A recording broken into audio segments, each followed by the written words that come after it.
Thanks so much for finding us here at the Morning Glory Project. I'm your host, Betsy Graziani Fassbender, and my co-producer, Angela Washington, and I are ever so proud and honored to bring the stories of amazing people to you. These are survivors, thrivers, innovators, and trailblazers who tell us not just their stories, but how they got through whatever they got through to get to where they are. We hope you find them as inspiring as we do. Thanks so much for listening and for giving us the honor of your time.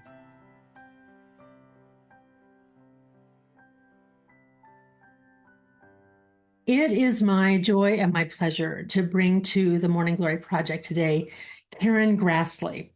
For many, Karen Grassle is synonymous with Caroline Ingalls, the beloved character she portrayed in the long-running series Little House on the Prairie, the series that brought to life one of the most adored American children's book series ever by author Laura Ingalls Wilder.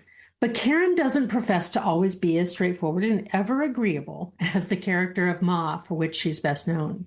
In her candid memoir, Bright Lights, Prairie Dust, Karen offers us a glimpse behind the curtain of an actor's performances and reveals the elements of her life as a woman who came of age in the turbulent 60s, as a stage and screen actor, and as one who faced her own struggles with depression and alcoholism. She reveals the tenacity, work ethic, and dedication to her craft that kept her moving forward in her life and career. This memoir, it's a soulful, candid story filled with humor and heart and wisdom, and it really celebrates and honors womanhood in all of its complexities. Karen Grassle, thank you so much for joining me on the Morning Glory Project. I'm so honored and pleased to have you. Thank you, Betsy. Thanks for asking me.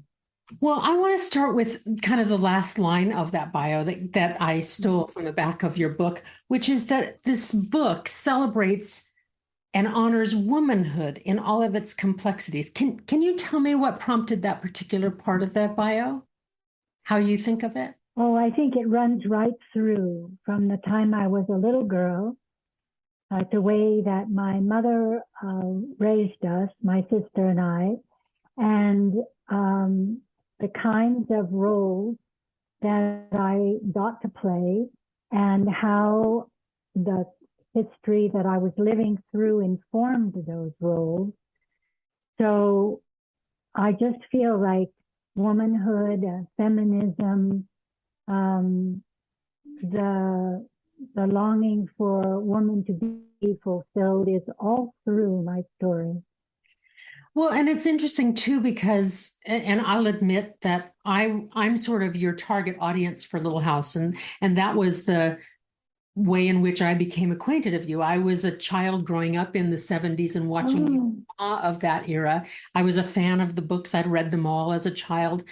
And aside from just being a fan of that series, now meeting you and reading your story, it strikes me as so interesting that you were a woman of the 60s playing a woman of the, what, 18? 1850s, 1860s, yeah. Yeah. So it was interesting to see how that role was a time when women weren't celebrated as in a feminist way. What was it like for you to play a character that was so in some ways the same as, in some ways very, very different from the environment in which you found yourself as a woman?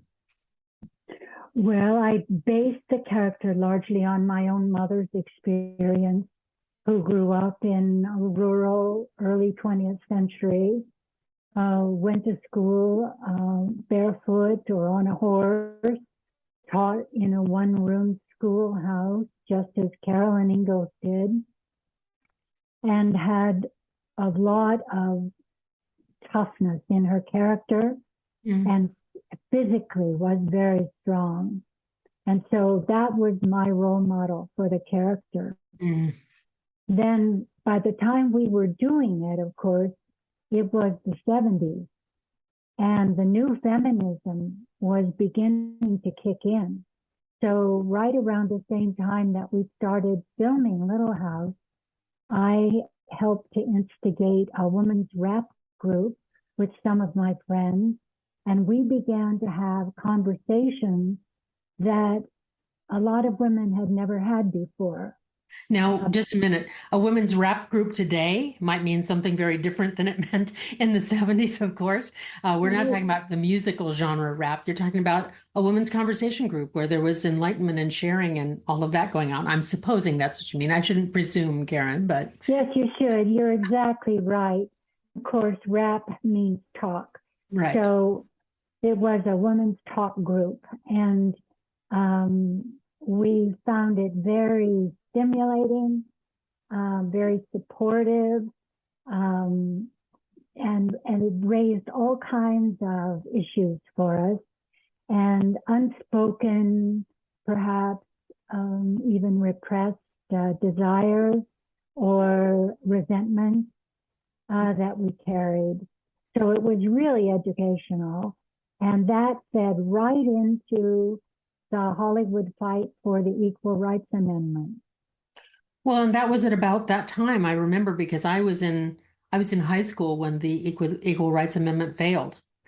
And it was devastating to me. It was unfathomable to me at that age to think that my country, that was so based on freedom and all of that, didn't, and equality, didn't regard half of its population, myself included, as equal. It seems so preposterous to me. You were a more mature woman than I was as a teen at that time. It must have been so strange to have the reality of your conversations and enlightenment and the things that were growing in your community and then have that happen. Oh, yes, of course, it was very, very shocking. But you know, what's happening right now with women's rights is even more shocking. To think that they could actually take away rights Right, that we've had for 50 years. right. Unbelievable. Well, it's how I've sort of thought of that, Karen, is in my youth when the ERA didn't pass, I remember thinking that I was so impatient with progress not going forward fast enough. I was accepted that that was the case, that we would have to keep working, but I honestly didn't anticipate it going backwards. No, that's right, Betsy. It's absolutely unfathomable now that Yeah. this could be happening. And for those of us who, like you, thought, well, of course, we didn't make the ERA this time, but next time, and Right. soon, soon. Well, and then in the backdrop of that, or in the forefront for you, there was also your life as an artist and having to be in a profession where you have to constantly put yourself out, and then at the same time be in a context where largely men were making the decisions about whether you got parts or whether how you should play them, or and not just on Little House, but in general. Can you talk a little bit about, I guess it's sort of an odd juxtaposition of this enlightenment happening in the women's movement at that time and the system not yet, and certainly the profession not yet catching up to that. Yes. Well, of course, we're all aware of the huge hashtag Me Too movement over the last number of years. Um, but in addition to harassment and assault, as you said, it was a man's world. The men had the power, the men made the decisions. When I was at drama school in London, they told us if you're a woman, there will be 30 times as many parts for men as there are for you. Mm.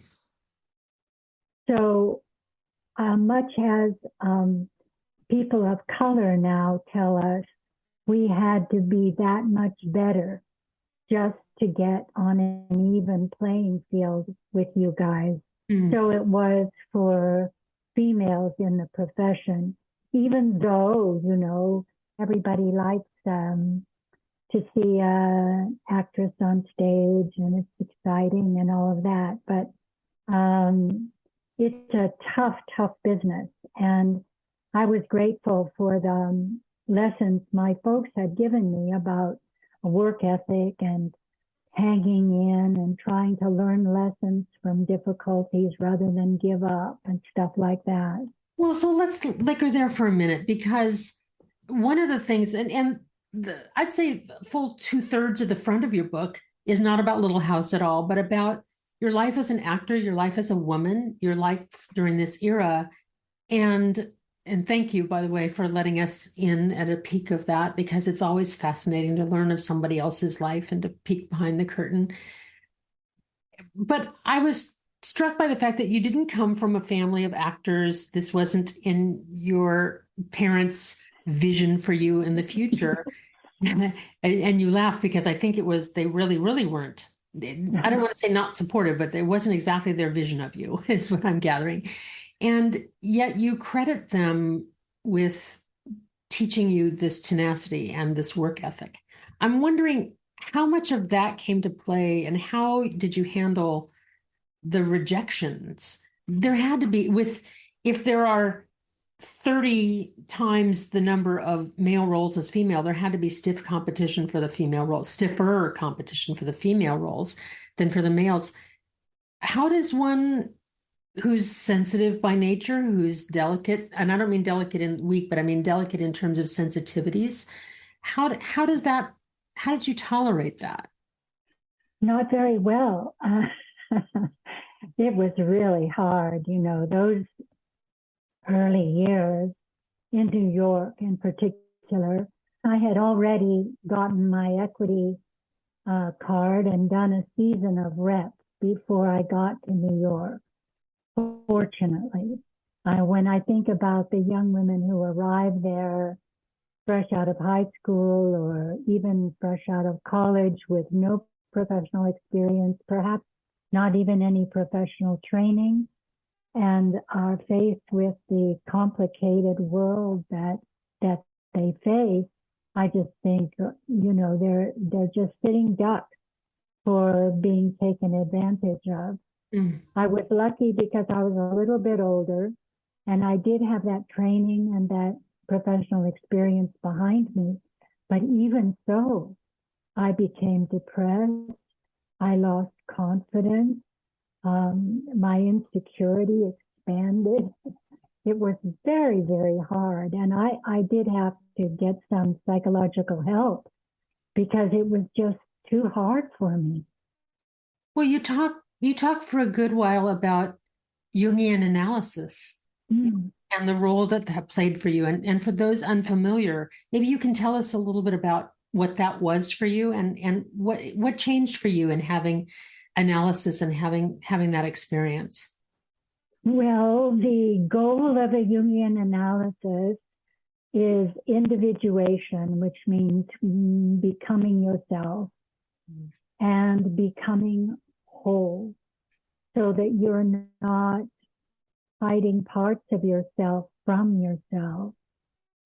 And so that was a great journey for me because I love learning. I was plagued with horrible, terrifying nightmares, and those began to shift and change during the analysis.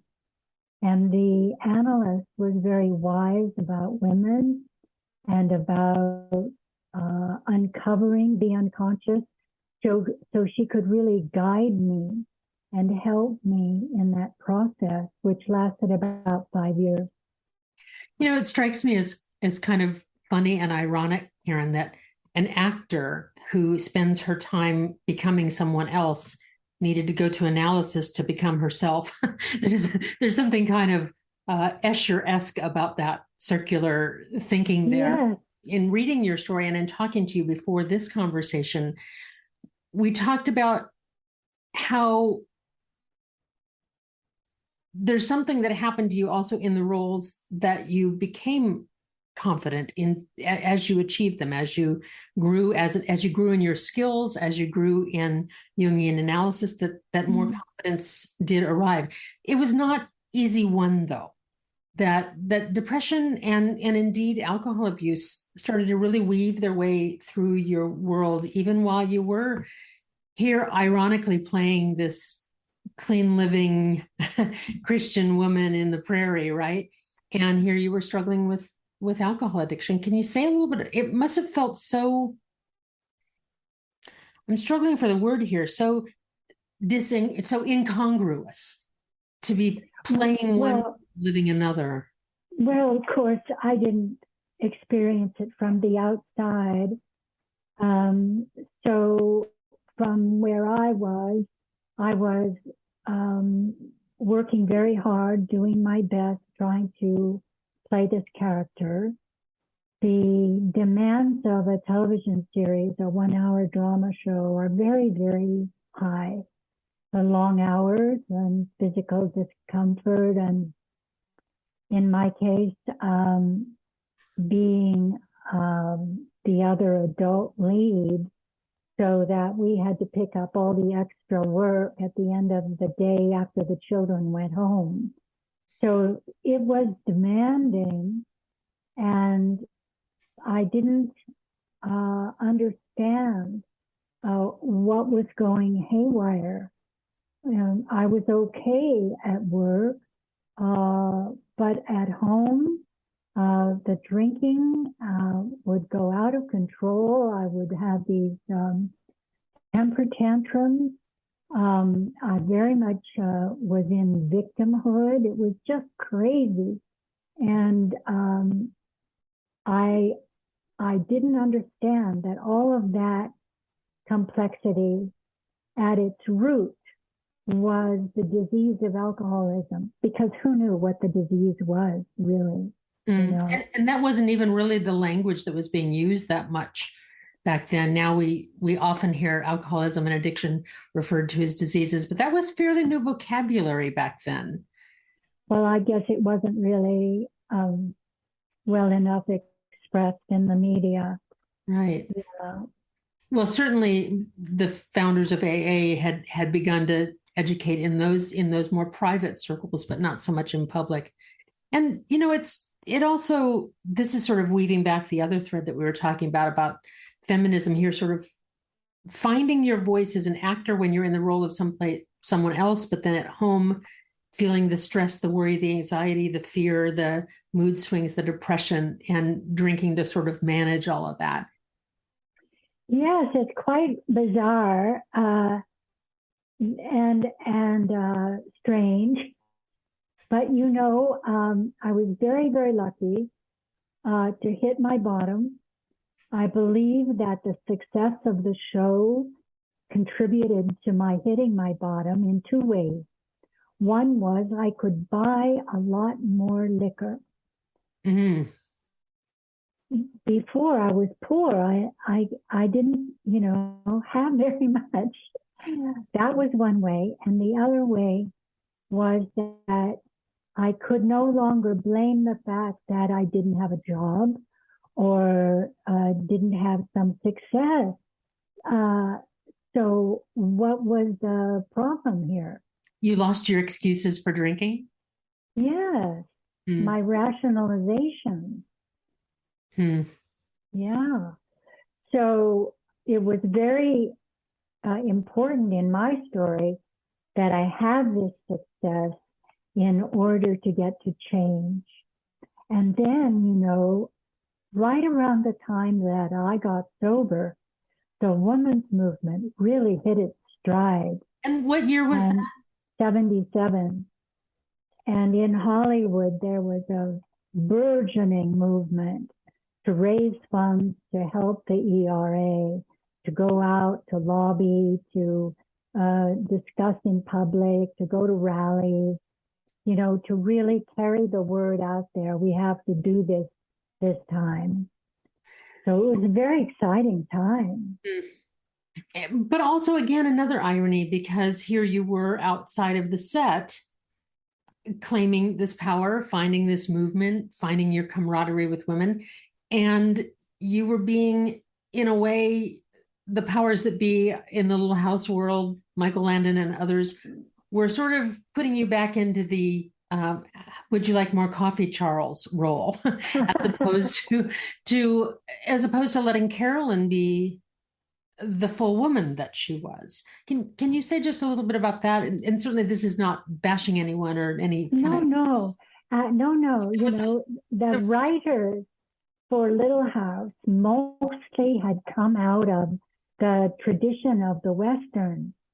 So they were used to writing for men. And a lot of them had worked on Bonanza for all those years. Some of them had worked on High Chaparral. That was their métier. So to write for a woman was a stretch. And what I found very interesting as I did research for the film we did about domestic violence is that when men think of a good woman, they think of an obedient woman. They think of a woman who is in service and maybe is not too outspoken. And so as Caroline, I was always pushing to stretch that characterization to a stronger view of womanhood. And it was challenging. But by the last couple of years, a woman that I had met, a writer, got on staff, and she and I created a story about the women all going on strike until the men signed a petition for common property and, property rights for spouses. So we moved along. It took years, but we did move along. Well, Karen, this book is beautifully written, and I'll confess that I listened to it first and then I read it. Oh, thank you. Because there was something so familiar in your voice that as a little girl reading the books of Laura Ingalls Wilder, to read the books, first of all, written by a woman and then written about, yes, Pa was a huge character in the books, but also Caroline was always my wish for a mom in some ways. And I think that you became America's mom in lots and lots of ways. And it seemed too that you became a second kind of mom to the children on your set. And it was so evident in your portrayal. I'm so touched and pleased that your parents gave you that reluctant support at first, but that became full-throated support later, but that they also taught you the tenacity to keep on at it. It's very inspiring. Thank you for sharing this time with me today and for sharing Bright Lights, Prairie Dust with us all. Thank you so much. Thank you so much, Betsy. I really appreciate that.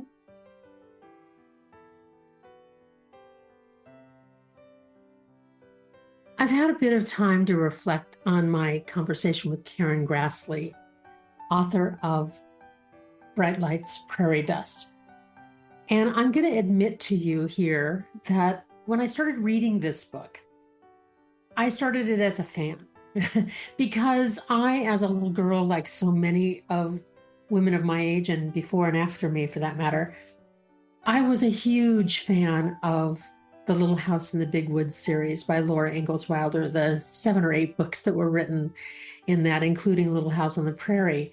And then when it became a TV series, Little House on the Prairie, and Karen played Caroline Ingalls, the mom of little Laura Ingalls, I was equally enamored.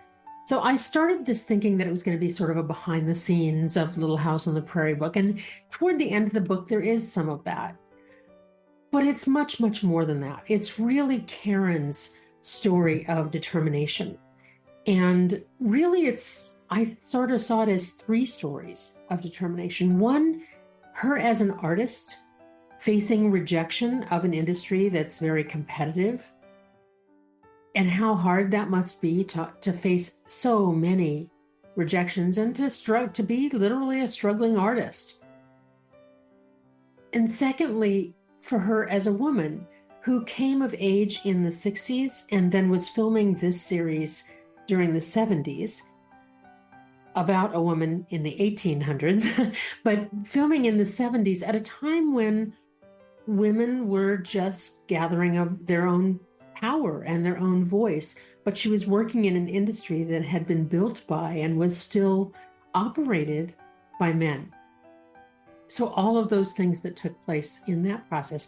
And then the third layer of her story of determination is for her as a person who struggled with mental health issues, depression, and with addiction, and what it took to overcome that and to to be a survivor now in her mature years and still a working actor with amazing parts that she's still playing. The through threads that I gathered, the sort of extra blooms that I gathered from my conversation with Karen and from reading her book, are that two things were really instrumental in her getting through those challenges.